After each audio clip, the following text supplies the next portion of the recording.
The plant is designed to treat human waste.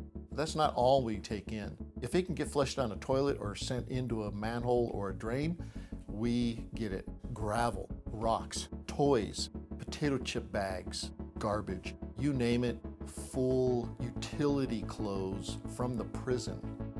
How it ends up here, I haven't a clue.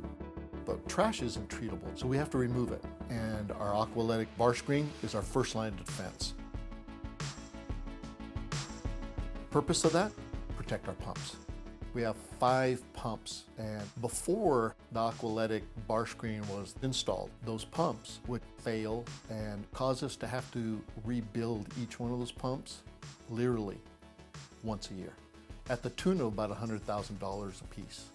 So right there, that's $500,000 to rebuild 5 pumps almost every single year. Since the aqualytic bar screen was installed, we haven't had to rebuild any of the pumps. That money is now allocated to training, allocated to other maintenance issues with other equipment throughout the entire plant.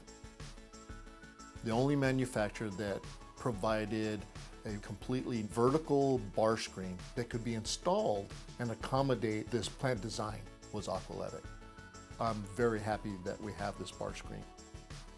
I've been doing water treatment and wastewater treatment for about 37 years now. My ultimate goal for when I retire is that I leave the city of Ukiah with a competent group of individuals here.